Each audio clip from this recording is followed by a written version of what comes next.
आज की क्लास में हम लोग क्लास 12 हिंदी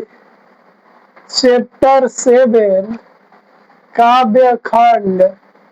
ऊषा पाठ को देखते हैं, जिसके कवि शमशेर बहादुर सिंह जी हैं। इनका जन्म 1911 ईस्वी में देहरादून में हुआ था और 1933 ईस्वी में BA और 1938 ईस्वी में MA इलाहाबाद विश्वविद्यालय से किया और 1939 ईस्वी में रूपाव पत्रिका के सहायक के रूप में काम किया। इनकी प्रमुख रचना जो है कुछ कविताएं, चूका भी नहीं हूँ मैं आदि। इनका मृत्यु जो है 1993 ईस्वी में हुआ है। इस कविता में यही बताया गया है कि सुबह होने वाला जब रहता है तो उससे पहले का समय कैसा रहता है, उससे पहले का दृश्य कैसा दिखाई देता है, उसके बारे में बता रहा है। उसका मतलब होता है सुबह का समय, जब सुबह होने वाला होता है, सूर्य उदय होने वाला होता है, उसके पहले का जो दृश्य है कैसा जो है आसमान दिखाई देता है, उसके बारे में हम लोगों को जो है इस कविता में पढ़ना है। यहाँ पे बता रहा है कि प्रातः नभ, नभ मतलब आकाश, और प्रातः मतलब सुबह होने से पहले बहुत नीला शंख जैसा, मतलब जब सुबह होने वाला होता है उससे पहले का जो आकाश था वह नीला था, एकदम जो है शंख के आकार का। भोर का नभ मतलब सुबह का जो आकाश है, राख से लिपा हुआ चौक, मतलब घर में आप लोग देखिएगा जब सुबह होने वाला होता है तो महिला लोग जो होती है, हम लोग की माँ होती हैं, वह जो है जो घर में चूल्हा होता है उसको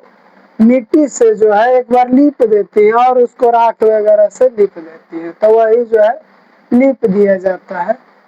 बहुत काली सील जरा से, मतलब आकाश जो है एकदम सिलवट जो होता है ना, एकदम काला वैसा दिखाई देता है और लग रहा था ना कि लाल केसर से कि जैसे धुल गई हो। लगता था ना कि आकाश में जो है सिलवट जैसा पूरा आकाश काला है और जहाँ से सूर्य उदय होने वाला है वहां पे वो दृश्य दिखाई देगा कि लाल जो है केसर से जो है वहां पे कुछ कोई धो दिया है सिलवट को, वैसा दृश्य आकाश में दिखाई देता है। स्लेट पर यह लाल खड़िया चौक, ऐसा लगता है कि जो आसमान है उसमें लाल स्लेट जो है ना उस पर लाल चौक से जो है कोई लिख दिया है एक जगह पे, मल दिया हो, ऐसा लगता है कोई ले जाके चौक मल दिया है वहां पे किसी ने। नील जल में या किसी गौर झिलमिला देह जैसे हिल रही हो, और ऐसा दिखाई दे रहा है कि नीले जल में कोई जो है किसी का देह यानी शरीर जो है जल में झिलमिला रहा हो, हिल रहा हो, कि कोई स्नान कर रहा हो तो एकदम